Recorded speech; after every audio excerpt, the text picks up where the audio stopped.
और इस वक्त की बड़ी खबर क्या है विकास?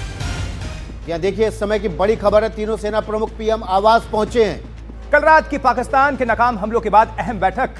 तीनों सेनाओं के प्रमुख इस वक्त प्रधानमंत्री मोदी से मुलाकात कर रहे हैं। कल रात की पाकिस्तान के नाकाम हमलों के बाद यह अहम बैठक चल रही है और तीनों ही सेनाओं के प्रमुख और तो तीनों सेना प्रमुख प्रधानमंत्री आवास पहुंच चुके हैं और बस ये बैठक और ये महत्वपूर्ण बैठक इस वक्त विकास बिल्कुल 7 लोक कल्याण मार्ग प्रधानमंत्री आवास पर तीनों सेनाओं के प्रमुख पहुंचे हुए हैं। कल रात के हमले के बाद और भारत के मुंहतोड़ जवाब के बाद ये महत्वपूर्ण बैठक है।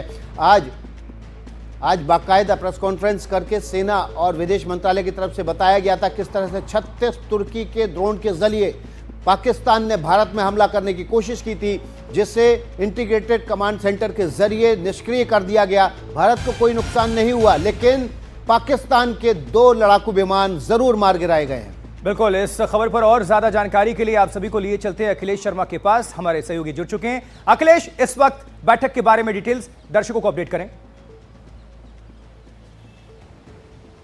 देखिए, ये महत्वपूर्ण बैठक है क्योंकि आज सुबह ही रक्षा मंत्री राजनाथ सिंह के साथ सीडीएस और तीनों सेना प्रमुखों की बैठक हुई थी। करीब 2 घंटे तक वो बैठक चली थी और कल के जो हालात थे उसके बाद समीक्षा की गई थी, जिसके बाद अब से कुछ देर पहले ही 5:30 बजे जो रक्षा मंत्रालय और विदेश मंत्रालय की साझा प्रेस कॉन्फ्रेंस होती है उसमें जानकारी दी गई थी कि किस तरह से पाकिस्तान ने कई शहरों को ड्रोन के जरिए निशाना बनाने की कोशिश की थी। इनमें सैनिक ठिकानों के ऊपर ड्रोन से हमला करने का प्रयास किया गया था, लेकिन इनमें अधिकांश जो ड्रोन थे उसके पीछे मकसद यही बताया गया था कि वो तहकीकात करना चाहते थे कि भारत की जो एयर डिफेंस क्षमता है वो किस तरह की है या रेकी करना चाहते थे। लेकिन भारत ने उसका जवाब भी दिया है। 4 जगह पर भारत ने ड्रोन के जरिए हमला किया था और 1 जगह पर जो रडार व्यवस्था है उनकी वो ध्वस्त कर दी गई, ये जानकारी दी गई है। और अब भारत सतर्क है पूरी तरह से। आपने देखा होगा कि दिन भर आज बैठकों का सिलसिला चलता रहा, अलग अलग मंत्रालयों का लेकर के, जिसमें कि तैयारियों पर समीक्षा की गई है।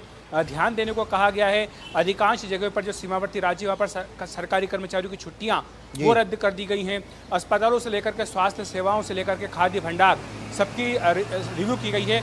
और अब ये जो बैठक हो रही है पीएम आवास पर, ये इस लिहाज से महत्वपूर्ण है कि अब आने वाले दिनों में क्या किया जाए, क्योंकि जिस तरह से ये बार बार पाकिस्तान की ओर से हरकत हो रही है तो भारतीय सेना किस तरह से जवाब दे, इसके बारे में पक्का इलाज करना बहुत जरूरी है पाकिस्तान का। बहुत बहुत शुक्रिया ब्रेकिंग शर्मा आपका। मैं इसलिए आपको ब्रेकिंग शर्मा बोल रहा हूं क्योंकि सुबह से लगातार अखिलेश शर्मा हमारे सहयोगी ब्रेक खबरों करने के लिए ब्रेकिंग के बादशाह बने हुए हैं। जो भी इस खबर का अपडेट होगा अखिलेश शर्मा के जरिए सबसे पहले आप एनडीटीवी पर हासिल करें। ठीक है।